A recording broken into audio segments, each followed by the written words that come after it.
This news discussed a 3-year-old cold case that happened in May of 2019 when the small town of Shepherd, Texas was rocked by a horrifying discovery.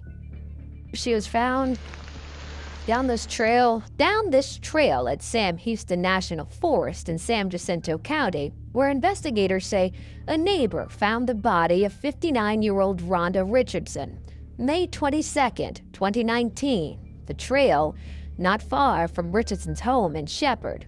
Rhonda Darlene Richardson, a respected corrections officer, was found dead in a wooded area in Sam Houston National Forest near her home. For years, the mystery of her death haunted the community, until a breakthrough in 2022 brought her killer to justice. Today, we unravel the cold case of Rhonda Darlene Richardson and uncover the chilling details that led to the culprit. In the end, what happened in this case? Who was the killer? And why did it take years to confirm his heinous act? At the time of her death, she was employed at the Polunsky unit, which houses Texas's death row inmates. Richardson planned to retire soon and was planning to spend time with friends, family, and co-workers. However, sadly, her life came to an end before that. Mom was a very private person. She was getting ready to retire, had been working with the state for 25 years. She loved spending time with her grandkids. She helped a great deal with my daughter when she was born and with my brother's kids, and I helped them out. Rhonda Darlene Richardson, born in Dayton, Ohio on January 13, 1953, was a courageous and bold girl who always had a passion for doing something good for the community. After many years of hard work, she was chosen to be a corrections officer, which led to her move to San Jacinto County in Texas. She was an extremely fearless woman who spent years working for the Texas Department of Criminal Justice. However, May of 2019 changed everything in her life. On May 21st, Rhonda's neighbors became stressed when she couldn't find Rhonda anywhere, confirming her disappearance.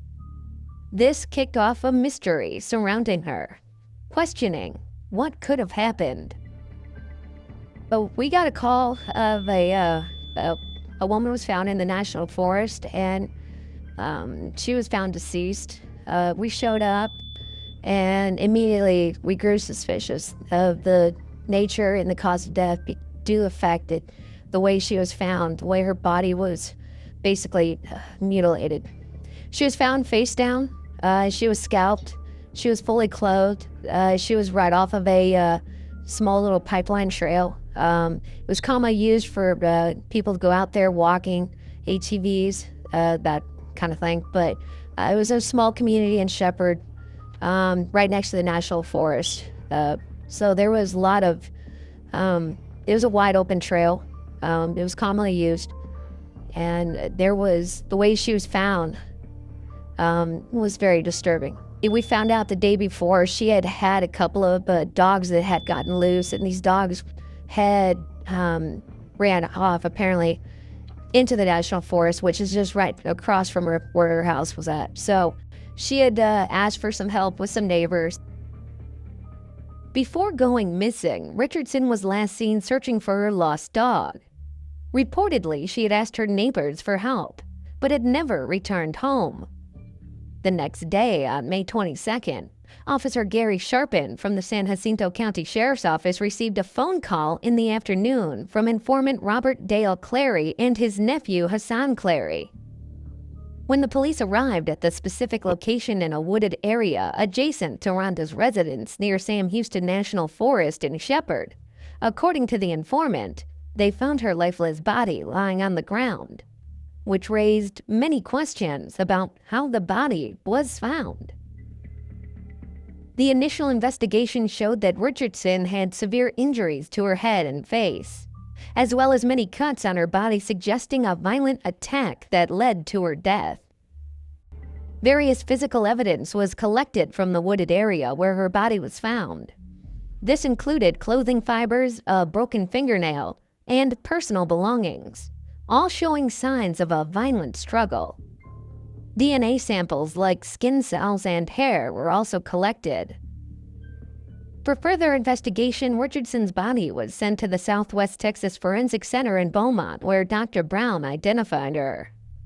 Although advanced decomposition prevented them from determining if she had been assaulted, and difficult to find any other clue.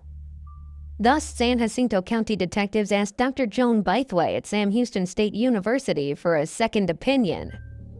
Dr. Bythway concluded that Richardson had indeed been assaulted and found DNA evidence on her body.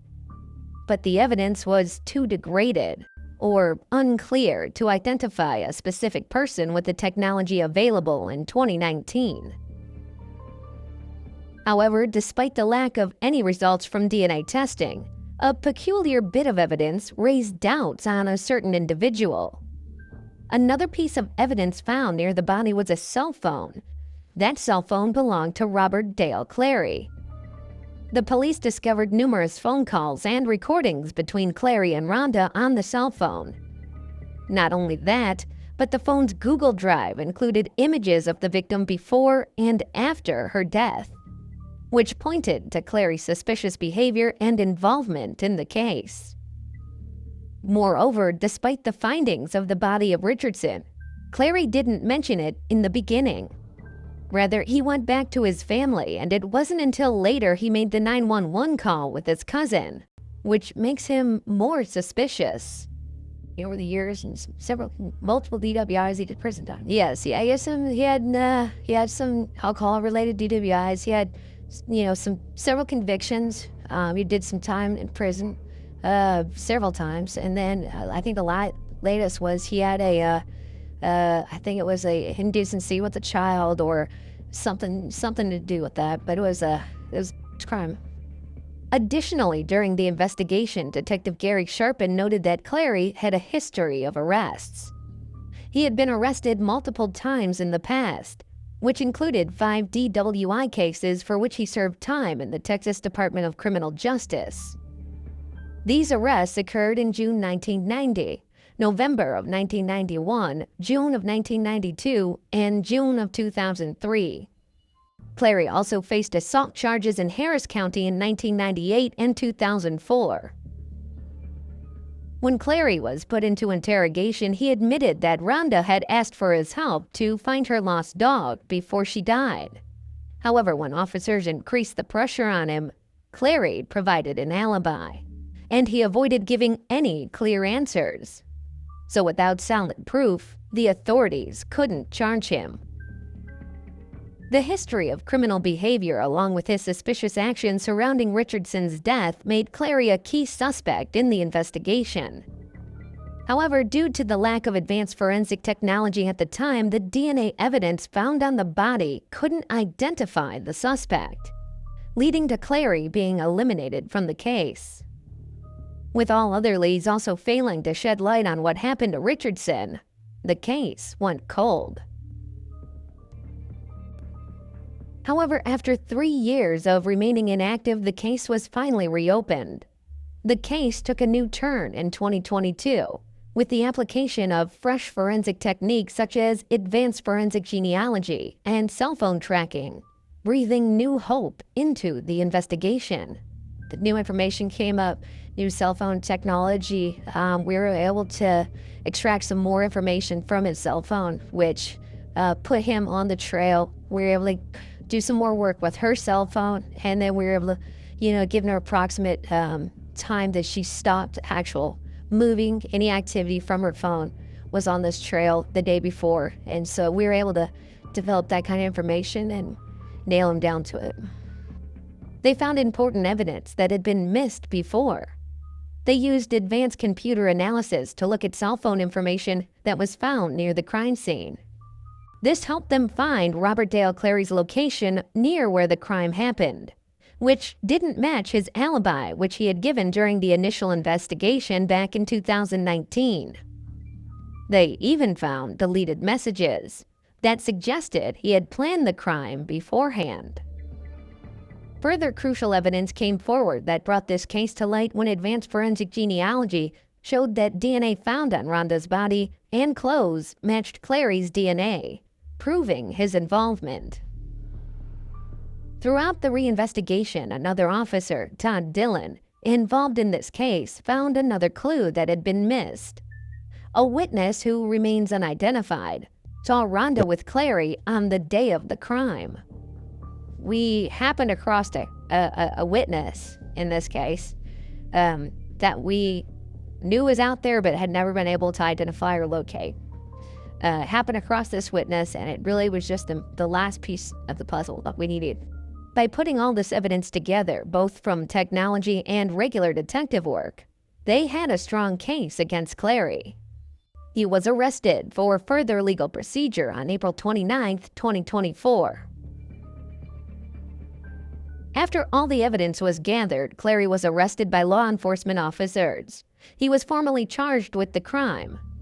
During the trial, Clary had the opportunity to defend himself or have legal representation do so on his behalf. But regardless, the authorities provided enough evidence against him to seal his fate. That's how the story of Richardson's murder took a major turn on October 31, 2022, when Clary was brought to arrest. Following months of investigation, a formal charge was laid against him in January of 2023. However, it wasn't until April of 2024 that Clary admitted to the crime, bringing closure to the case and receiving a 30-year prison sentence. Richardson's life and career as a corrections officer highlighted her dedication to her community and the challenge she undertook daily. In the aftermath of her tragic death, even with emotional wounds, her family remembers her fondly. Clary admitting to what he did helped Richardson's family find peace.